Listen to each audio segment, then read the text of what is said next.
राम कृष्ण दो एक हैं, अंतर नहीं निवेश। नयन इनके गंभीर हैं, चप्पल हैं इनके विशेष। नमस्कार दोस्तों, मैं अशोक योगी एक और नए वीडियो में आपका स्वागत करता हूं। आज इस वीडियो में मैं बात करने वाला हूं आपके साथ में हमारे देश की महान कथावाचक देवी चित्रलेखा के बारे में, कि उनका जन्म कहाँ हुआ, उन वो कथावाचक कैसे करना शुरू की, सबसे पहले किस उम्र में किया उन्होंने, और वो एक कथा के लिए कितना चार्ज करती हैं, और इतना करती हैं तो इसके पीछे कारण क्या है। तो चलिए दोस्तों, इस वीडियो को पूरा देखना। देवी चित्रलेखा का जन्म हुआ था वर्ज में, और उनके गुरु का नाम था गिरधारी दास जी महाराज। वो अक्सर उनके घर आया करते थे। तो जब वो 4 वर्ष की थी तो उनके गुरु ने कहा था कि इस लड़की को मैं मेरे हिसाब से पालन पोषण करूंगा, और इसको मैं एक कथावाचक बनाऊंगा, ताकि ये लोगों को शिक्षा दे सके, एक अच्छी शिक्षा दे सके, अच्छी दिशा में लोगों को लेकर जा सके।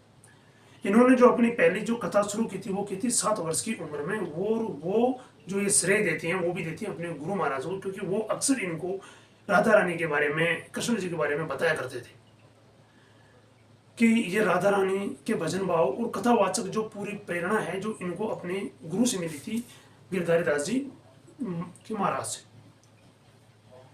जब इनसे एक बार इंटरव्यू में ये पूछा गया कि आप ये कैसे कह सकती हैं कि वास्तव में भगवान होते हैं, तो इन्होंने कहा कि हम छोटी सी चीज को चलाने के लिए भी एक ऑपरेटर की आवश्यकता होती है। तो ये तो एक पूरा संसार है, पूरे संसार को चलाने के लिए किसी न किसी ऑपरेटर की जरूर आवश्यकता होगी।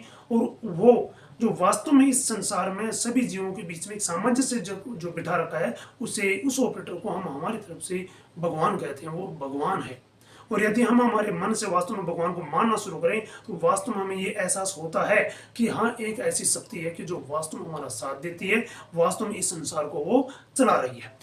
इनके साथ में एक बार कंट्रोवर्सी भी हुई थी। जब ये कथा कर रही थी तो उस समय स्पीकर से जब अल्लाह का नाम की आवाज़ आती है तो ये थोड़ी देर के लिए उस समय रुक जाती है। कोरोना काल की बात थी, तो लोगों ने उसको काट करके एक अलग तरीके से पेश किया, क्लिप काट करके। इन्होंने कहा कि वास्तव में मेरा कुछ ये था कि हमें सबका सम्मान करें, लेकिन लोग उसको काट करके एक अलग ही तरीके से पेश किए, जो ऐसा नहीं करना चाहिए। इनको रही बात इनके फीस की, तो इन्होंने बताया कि लगभग इनकी फीस होती है 20 लाख के आसपास। लेकिन उसकी फीस का रीजन ये है कि ये इतना क्यों लेती हैं। पहली बात तो इनके पास 30 से 35 आदमियों की एक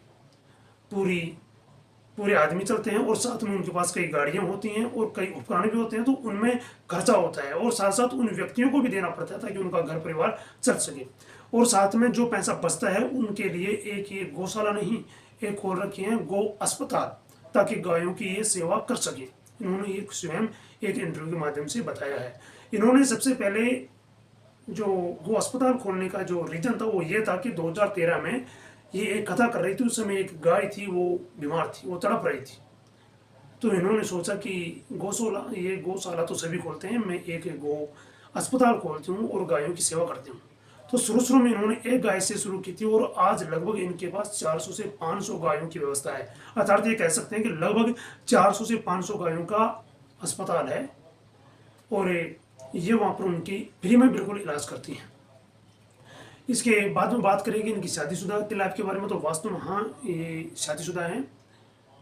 इनके पति पहले इनके श्रोता थे, जो इनकी कथाओं में जाया करते थे और इनकी बातों को सुना करते थे।